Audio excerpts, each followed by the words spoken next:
Welcome back to our channel. Many people are curious about the pharaoh who ruled during Joseph's time. In ancient Egyptian, he was known as Zapan-Ania. He held the important role of vizier and governed Egypt throughout the 7 years of abundance and the subsequent 7 years of famine, as described in the Bible. In this video, we will explore Egyptology, the history of Egypt and biblical accounts to uncover the mysterious identity of this pharaoh from Joseph's era. We will also tackle a rarely discussed topic on YouTube, the pharaohs who lived during Joseph's time, as there were more than one. Remember to subscribe to our channel, give us a thumbs up, and join us on this captivating journey.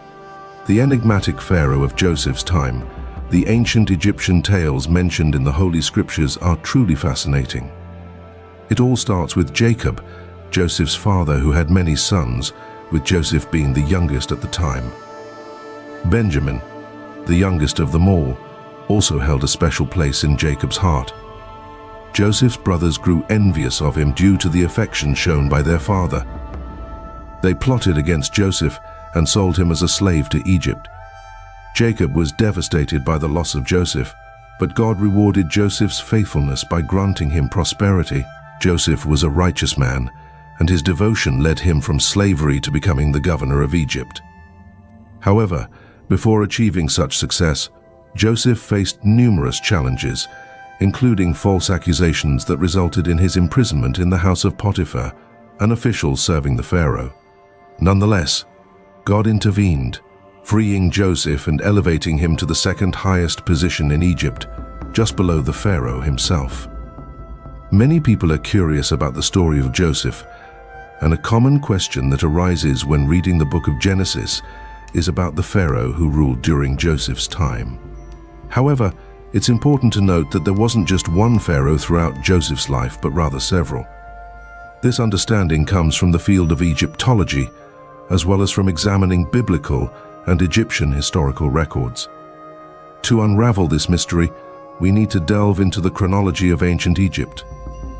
By following the timeline provided in the Bible, we can identify the various pharaohs who were in power during Joseph's era. According to these sources, when Joseph arrived in Egypt as a slave, the reigning pharaoh was Amenemhat II. Amenemhat II had a trusted general named Pipar who served under his rule. Pipar held the important position of general, and he was the son of Amenemhat II's predecessor, Senusret II. After his father's passing, Amenemhat II ascended to the throne smoothly, showcasing the institutional and political stability of Egypt during that time. Amenemhat II was known for his ambitious goals of expanding Egypt's territories and consolidating his kingdom's power. He successfully led military campaigns that extended Egypt's borders to the south, reaching Nubia, and to the east, encompassing the Sinai Peninsula region. These conquests not only brought wealth to Egypt, but also solidified its dominance as a major power in the region. Apart from his military achievements, Amenemhat II is renowned for his accomplishments within Egypt itself. He undertook significant construction projects, such as expanding temples and improving the country's infrastructure. These initiatives contributed to the growth and stability of Egypt's economy, fostering a flourishing trade environment. Historical records depict Amenemhat II as a leader who prioritized the well-being of his people, as evidenced by his domestic policies. He introduced administrative reforms to enhance governance and promote social justice. His reign was characterized by a strong centralization of power, which played a crucial role in maintaining political and social stability throughout Egypt. During Joseph's imprisonment, Amenemhat II served as the ruling pharaoh. However, he passed away while Joseph was still in jail. After approximately 2 years, Joseph was miraculously released from prison. He then interpreted the dream of the next pharaoh, who, according to both Egyptian and biblical chronology, was Senusret II, also known as Senusret II. Senusret II was the fourth pharaoh of the 12th Egyptian dynasty and reigned between 1895 and 1878 BC, approximately 878 years ago. He was the son of Amenemhat II, the pharaoh who held power when Joseph first arrived in Egypt. An intriguing aspect of Pharaoh Senusret II's reign is the historical event where the ruler of Beni Hassan received a Semitic chief named Abisha in his city. This occasion was commemorated through murals found in Beni Hassan, depicting the physical appearance, facial features, and clothing of the Semitic people, known in Egyptian as Pharaohs. These murals serve as valuable records of the Semitic people's appearance. In this particular instance, it was the Arameans who visited Egypt during the time of Senusret II's rule. As per the customary practice of his dynasty, Senusret II served as a co-regent alongside his father, Amenemhat I, for 3 years. During the first year of this period, a commercial expedition to Punt, located on the eastern coast of Africa, was documented on the rocks of the Egyptian Red Sea port. At the beginning of his sole reign, Senusret II inspected the fortresses in Lower New Nubia, previously built by his grandfather.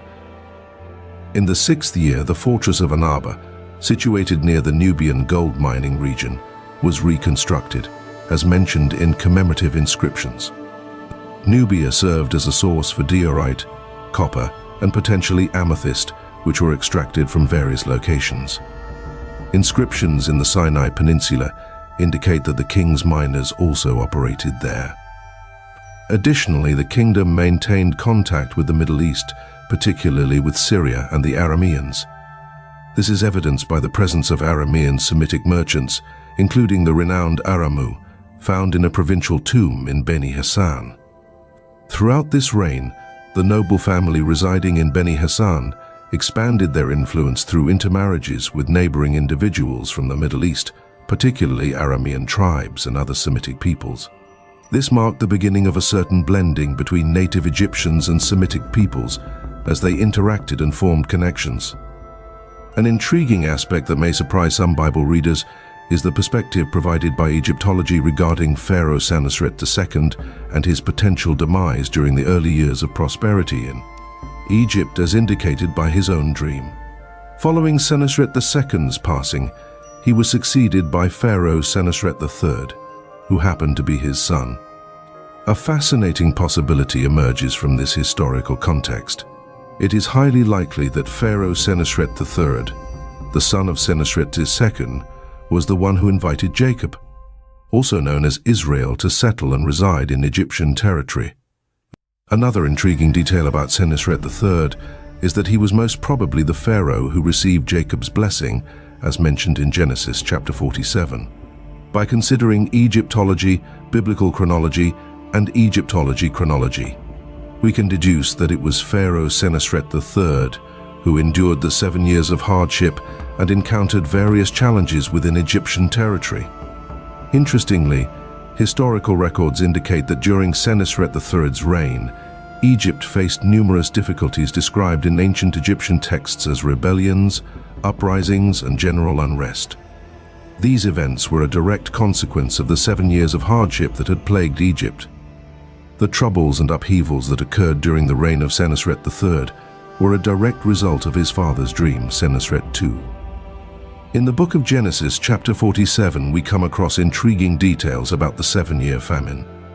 The scarcity of food pushed the people into a state of servitude. Starting from verse 13, it is mentioned that there was a widespread food shortage across the entire land. As the famine grew more severe, affecting both Egypt and the land of Canaan, Joseph gathered all the silver that was in circulation in Egypt and Canaan, which served as currency for purchasing grain. The silver was brought to the pharaoh's palace. In this case, it was Pharaoh Senusret III who held the throne.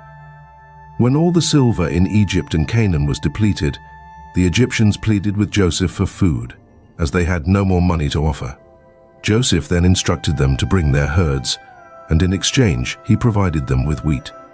The people brought their horses, sheep, cattle, and donkeys to Joseph, who gave them wheat and bread in return. By the end of the year, they returned to Joseph and expressed that they had nothing left except their bodies and lands to offer in exchange for food. It was at this point that Joseph bought all the land of Egypt for the pharaoh, as the Egyptians sold themselves and their fields due to extreme hunger. Consequently, the land became the exclusive property of the pharaoh. In Senusret III's reign, verse 24 highlights an important provision. A fifth of all harvested crops was to be allocated to the pharaoh, while the remaining 4 parts were meant for the farmers to sow their fields and provide for their families, ensuring the nourishment of their children. The entire population expressed their gratitude to Joseph, acknowledging that he had saved their lives by assisting them during this challenging time. As a result, they willingly agreed to become lifelong servants of the pharaoh. This demonstrates the immense strength of Senusret III's rule, even in the face of a 7-year period of severe famine and hardship. Joseph played a crucial role in ensuring the pharaoh's prosperity during this difficult era. I hope you found the information enjoyable. May God bless you all, and until we meet again.